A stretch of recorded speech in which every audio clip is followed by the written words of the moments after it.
अशा प्रकारे मी सर्व शेंगा कट करून घेतल्यात। आता आपण भाजीला फोडणी देऊया।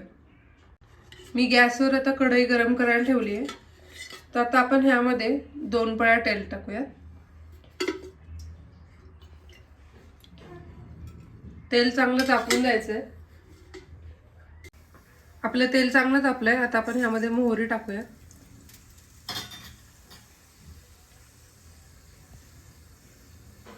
मोहरी चांगली तडतडली पाहिजे।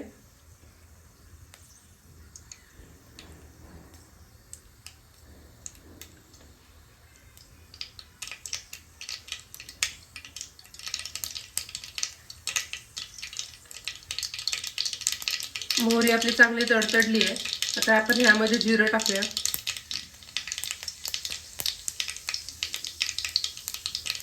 गॅस बारीक करायचा आता। अशा वेळेला आपल्याला थोडंसं एक 4-5 कढीपत्त्याची पानं कट करून टाकायची आहे आणि थोडासा ओवा, आपल्याला हातावरती असं एवढा ओवा घेतलाय मी, हातावरती असा क्रश करायचा आणि मग आता आपण ह्यामध्ये टाकायचं।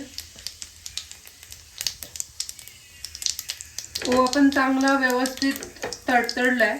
आता आपण ह्यामध्ये जी कट केलेली फ्रेंच बीन्स आहेत, जी आपली फरसबीच्या शेंगा आहेत, त्या आपल्याला ह्यामध्ये टाकायच्या।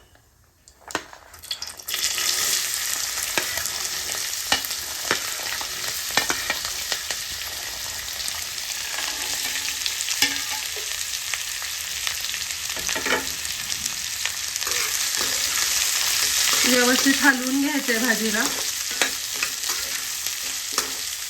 आता ह्या वेळेला आपल्या भाजीचा कलर हिरवाच राहावा, ह्यासाठी आपण ह्या वेळेसच लगेच आपल्याला थोडीशी 1 चिमूटभर साखर ह्यामध्ये ऍड करायची आहे।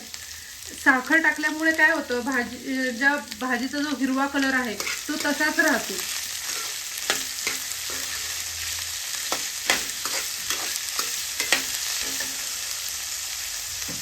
आता आपल्याला ह्यामध्ये सर्व मसाले टाकायचे। तर मी ह्यामध्ये आता पाव चमचा हळदी टाकते, अर्धा चमचा धने जिरे पावडर, अर्धा चमचा लाल तिखट आणि थोडासा कलर साठी पाव चमचा काश्मीरी रेड चिली पावडर। आणि आता आपल्याला चवीनुसार ह्यामध्ये मीठ पण टाकायचं।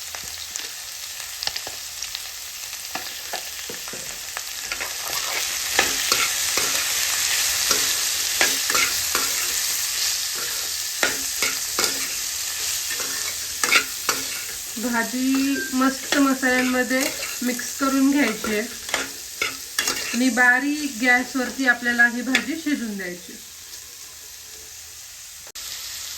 आपल्या भाजीला 2 मिनिटं झाली आहे। आता आपल्याला काय करायचं, तर ह्यावरती झाकण ठेवायचंय आणि वरती पाणी ठेवायचं आणि 5 मिनिट भाजी एकदम व्यवस्थित शिजून द्यायची। एक 5 ते 7 मिनिट झालेत। आता आपण ह्यावरचं झाकण काढूया।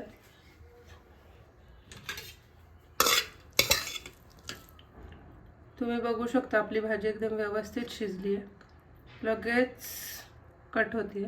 अशा प्रकारे आपली ही फरसबीची भाजी तयार आहे।